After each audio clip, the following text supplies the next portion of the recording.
Prophet of Allah tells us of a man who worshipped Allah for 500 years.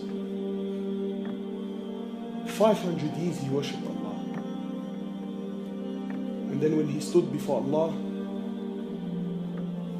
Allah subhanahu wa ta'ala, more or less, He tells the angels, take him and enter him into the paradise through my mercy. So the man says, whoa, whoa, whoa, whoa. Oh Allah. And more or less he says, oh Allah, well I appreciate the offer. I couldn't help but hear that you said you want me to enter through your mercy. Oh Allah, I don't want to enter through your mercy. I want to enter through my actions, oh Allah. Oh Allah, I worshipped you for 500 years. For 500 years, oh Allah, I worshipped you. So I don't want to enter through your mercy. I paid my debt. I worked hard. Every day I worshipped you, Ya Allah. Not to stand here so you can enter me through your mercy. I want to enter through my actions. Allah says, you want to enter through your actions? Fine. No problems. So Allah Azza wa Jal orders the angels. He says to them, bring the scales here. He says, put the man's 500 years of worship on one end of the scale.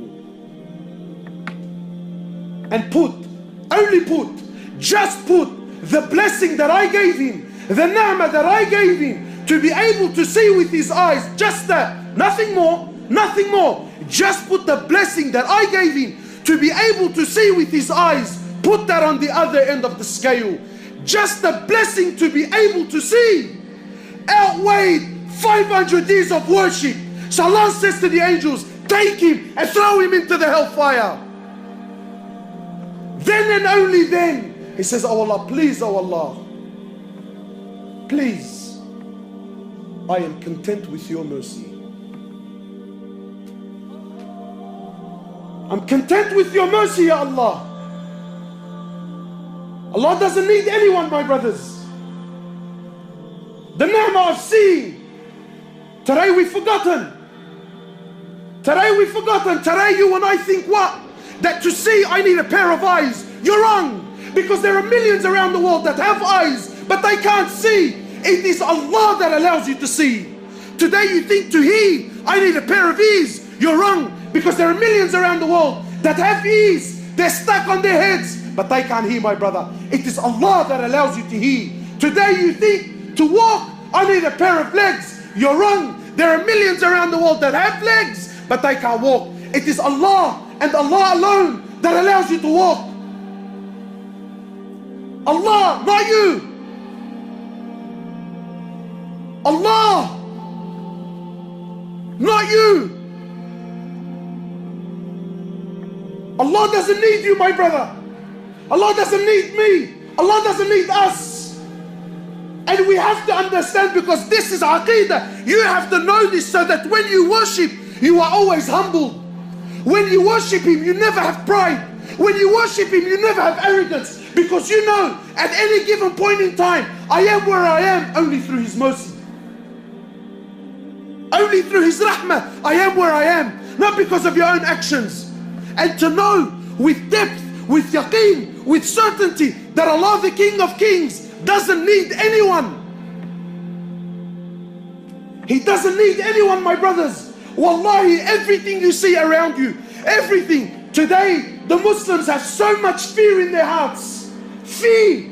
Fear of the kuffar, fear of the West, fear of laws, fear of regulations, fear of this and fear of that. But to know that Allah Azza wa Jal is not in need. Wallahi, my brothers, wallahi, I take an oath by Allah. You have to come to terms. You have to come to believe with certainty that every single human being, whoever lived, whoever's living, and whoever is to come and live on this earth, wallahi, every single human being, every single jinn, every single animal that walks on this earth, every single bird that takes the flight in the sky, every single fish that swims in the oceans of Allah Azza wa Jal, wallahi, every single land, every single country, wallahi, with all their governments and all their military force and all their might and all their science, and all their money and all their know-how, all with the exception of none. Every country, every tree, every grain of sand, every mountain, every river, every ocean,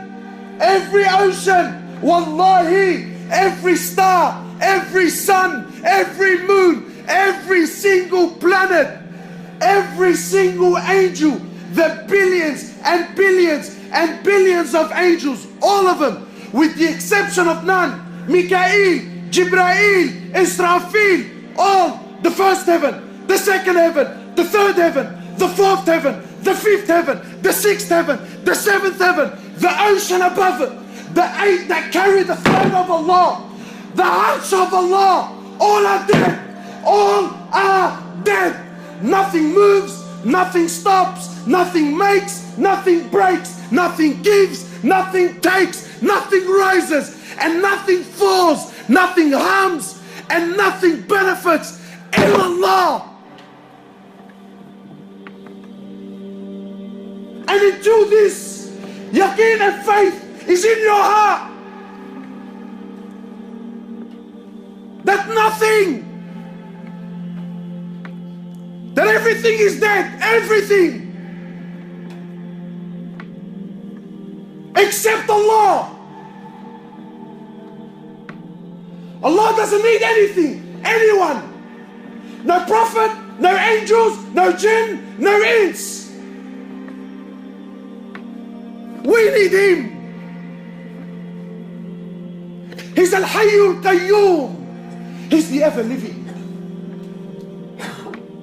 So you might say, brother, I'm alive. What's so special about that? I'm living. Yeah, but your living is dependent on His existence. He's the first with no beginning. He's the last with no ending. He is Allah. He is Allah. Al-Malik. He's the King. He's the King. He's the one who on the day of judgment, when everything will come to an end, when Allah Azza wa Jal will order the destruction of every living creature, when Allah Azza wa Jal will order the destruction, the death of every human, of every animal, of every jinn, of every angel, until there comes a point where there is absolutely nothing in existence except Allah. And Allah will call out, Aina al-muluk? Aina abna al-muluk? Where are those kings? Where are those kings who thought they were kings? Where are the sons of those kings? Allah will call out, where are the tyrants? Where are the gangsters? Where are the boys that thought he was something? Where? Aina abna'uhum? Where are their children? Allah will call, where are they? And then He will ask, Limanu mulkul yawm? To who is the kingdom today? Who?